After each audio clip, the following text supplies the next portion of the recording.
Good afternoon or good evening, fellow punters. The clock on the wall says 10 to 5 on Friday evening. I went visiting last night a couple of old-timers that I hadn't met in a few weeks.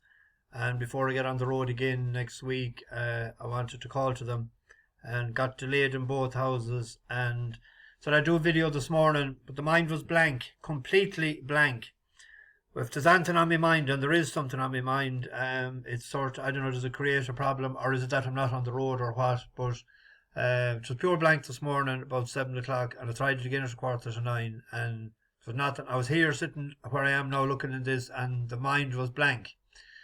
Brain fog, as they call it, or something. I don't know. Anyway, I was going to do one for this evening for tomorrow, and I had a couple for tonight for Saratoga, but it'll take too long, and it'll take for me too long. I'm going umpiring at before 7 o'clock a match tonight, which I'm looking forward to.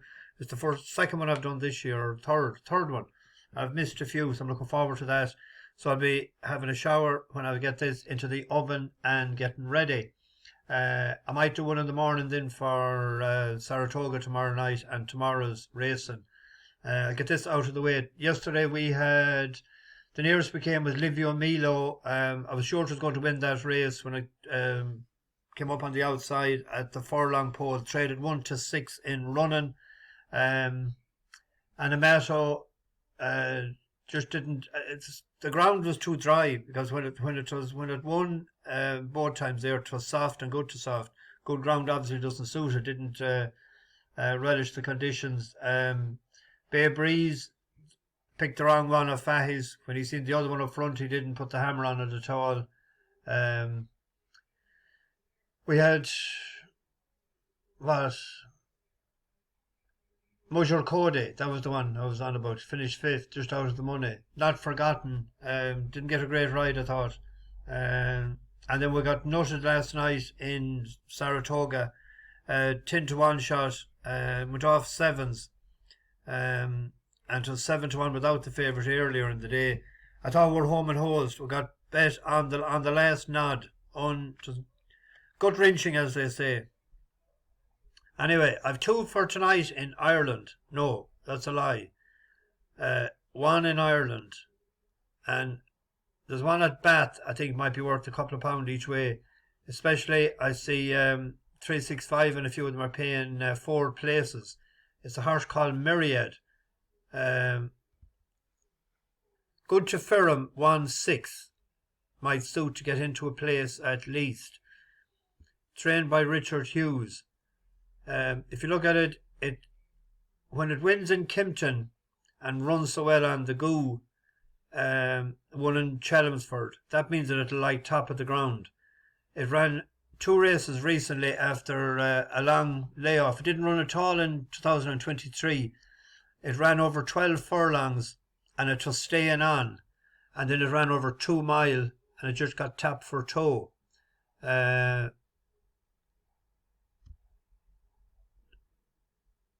Just have a quick peep at this one here. It's the yellow cap with the white and red cross stripes. I just said the third run back after the layoff. It's 16 to 1 in places. Myriad, who's back in 3rd, then Merry Minister, who's under pressure for the first time. Double the trouble behind those in 5th, approaching the final furlong. Abrage and Jack Mitchell lead a length and a half from Young Endless. Then came Merry Minister and Myriad trying to stick on with double the trouble, but inside the final half furlong, this is going to go the way of Abrage, who's clear on the run to the line. Abrage going on to win. Young Endless just in 2nd. It had the same run stride in the previous race over 12. Third run back after the layoff, mile 6, good to firm ground in Bath.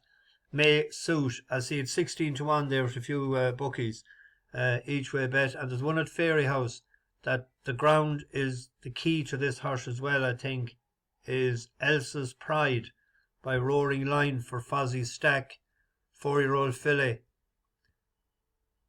If you look at it, when it won in Cork last year, a mile and a half on good ground, and when it was anything other than good, like it was the last day, yielding ground, and that was a mile 2 the last day in Navan, and it was going grand. It's the grey horse here, but it first run of the year, yielding ground.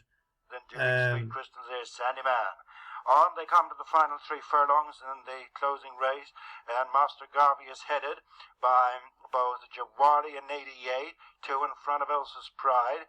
Next on the outer is Stardust Green, then Town of Power, who's staying on. Master Dunraven is closing on to the heads of the leaders with 2 to go, and then Act Mum and Fleetwood Soldier and Rotolo next, then Arbawi and Sunday Evening and Dillick Street and Young Lucy and Roman Heading, Christmas Inn and Sunday Man. Master Garvey is dropped right out of contention. Up the hill they come.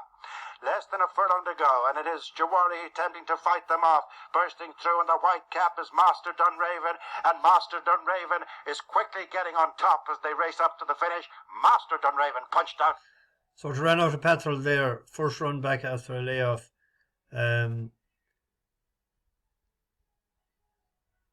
Might be worth a few quid this evening. Elsas Pride 7-2, with a few bookies there, 3-1.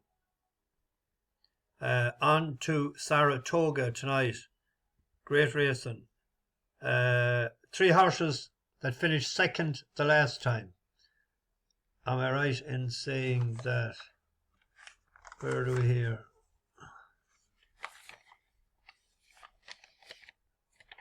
Where's my bits of paper? The 10:30. 10:30. This is a grade 1 race.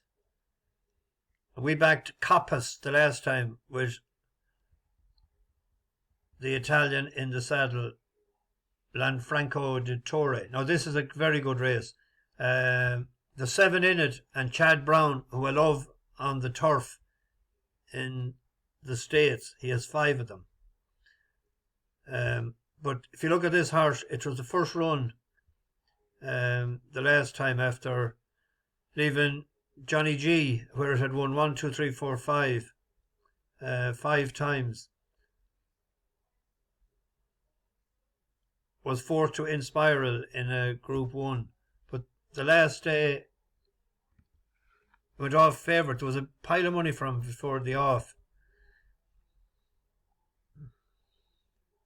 And rolls off the turn and takes charge, kicks away by 2, Aging Bullet gives way, Coppice with clear sailing, Coppice is coming, and so too is Chili Flag down the center, 1 furlong to go, Chili Flag up for the lead, Coppice is right there, Delahaye between them, Chili Flag got the jump on Coppice, and it's going to be Chili Flag the winner!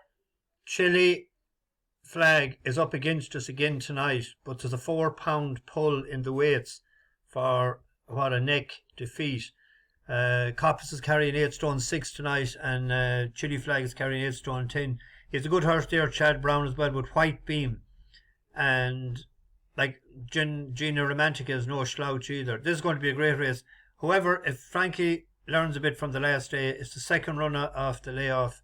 Is it good enough to win a grade 1? That is the thing. White Beam, I think, needs 9 furlongs at least, and I prefer to see it nearly at 10. It's 1-paced. See, when it won there over 9, it was, when it beat it in Italian, it was over 9. Hopefully Frankie will have learned a lesson from the last and get the job done. On to the grade 1. A horse was second the last time to a Frankie de Tory ridden winner at 25-1 was English Rose for the boys in blue with William Buick, who might have learned to keep up closer to the pace tonight as well. This had won in Medan earlier, a Group 2. This was in the Ginny Wiley.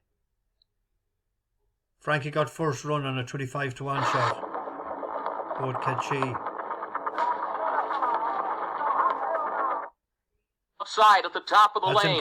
Boot to Cachet still has the lead. Didia, English Rose toward the inside. Then Surge Capacity. Gina Romantica is still 6 lengths away. They're into the final furlong. Boot to Cachet leads it. English Rose to the inside. Didia still there. Boot to Cachet in front. English Rose is still 2 lengths away. Boot to Cachet in deep stretch here, chased by English Rose. Boot to Cachet, 25-1 upset. It's a long run and stretch, or longer run and stretch in Saratoga as well, so it might suit this evening for English Rose. Warlike Gaddis Warlike Goddess is hasn't run for a while. It is definitely a Grade 1 mare. And our friend there, American Sonia, that won for us a couple of times. But it won a Grade 3 in France. And it's a long shot there, like tonight. On to the last race, the Acorn. Always a good pointer to the Breeders' Cup. We have two battling it out again for that. We were on just FYI the last time, and it was beaten by Torpedo Anna. That has won 4 out of 5 lifetime. But the sloppy track, I think, and got first run, suited it better. I will try and rectify it tonight by going with just FYI again. Heads for home in the Oaks, cuts to corner, holds the lead, Ways and Means starts to give way, just FYI is coming, Regulatory Risk is coming down the center, but Torpedo Anna has the answer, and she kicks away, now by 2, and now by 3, just FYI's trying hard, but she's second, Regulatory Risk, Ways and Means, Torpedo Anna scores by 4 in the up. That was in the Kentucky Oaks. Be a good race. Tactics will be important again. I'm just hoping that Junior Alvarado will get the job done tonight. Now, I'll get this into the oven. It is 2 minutes past 5. So bash the bookies over and out.